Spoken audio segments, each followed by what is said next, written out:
Dr. Zexthera's 4 eyes rolled in perfect synchronization as she reviewed the preliminary scans of the human specimen. The creature, calling itself Marcus, lay unconscious on the bio table, its primitive single-heart circulatory system somehow still functioning despite the massive trauma it had sustained during the ship collision. Ridiculous, she muttered in her native Caltharian, her translator device converting the words for her assistant.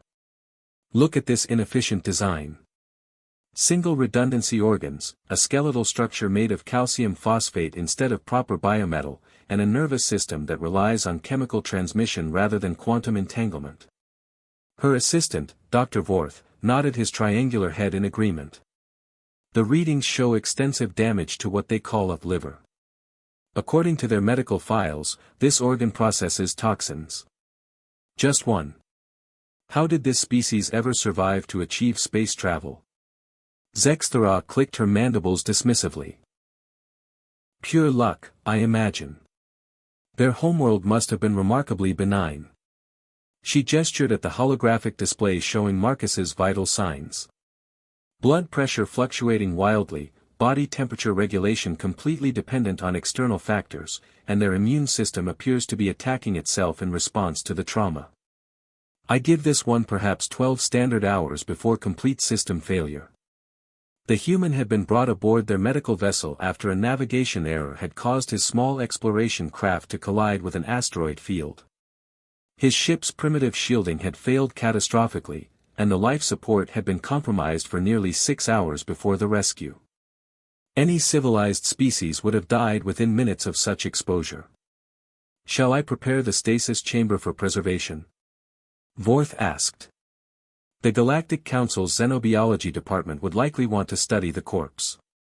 Yes, and prepare the standard death report forms. Another example of how premature space exploration leads to inevitable tragedy. Zexthera turned away from the human, her attention already shifting to more interesting patients. The Andromedans in Bay 7 had a fascinating crystalline nerve structure she wanted to examine. 24 hours later, Vortha's urgent chittering interrupted Zexthera's research. Doctor, you need to see the human. Has the decomposition process revealed anything interesting? She asked without looking up from her microscope. No, doctor. It's awake. Zexthera's 4 eyes snapped to attention. Impossible. Run the scans again. I've run them 6 times. The human is not only conscious, but its vitals are stabilizing. The liver damage is healing. Intrigued despite herself, Zexthera hurried to the medical bay. Marcus was indeed awake, sitting up and examining his bandaged arm with curious detachment. When he noticed her approach, he smiled, a peculiar expression that bared his teeth in what she'd learned was a friendly gesture among humans. Hey, document. Thanks for patching me up. How long was I out?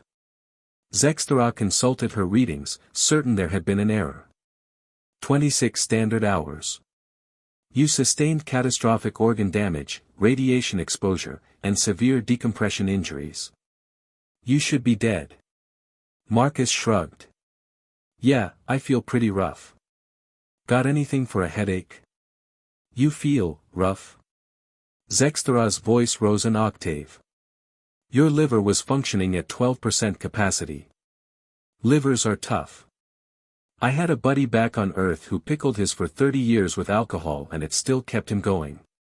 Marcus swung his legs over the side of the bio table, testing his balance. Speaking of which, you wouldn't happen to have any beer on this ship, would you? Over the following week, Zexthera watched in fascination as Marcus not only recovered but began helping with repairs around the ship. His primitive biology somehow adapted to the low-oxygen environment of their vessel. When the food synthesizers malfunctioned and could only produce Caltharian nutrition paste, which was mildly toxic to most species, Marcus declared it not bad, like really thick protein shakes, and suffered no ill effects. The final revelation came when they encountered pirates near the Vega system.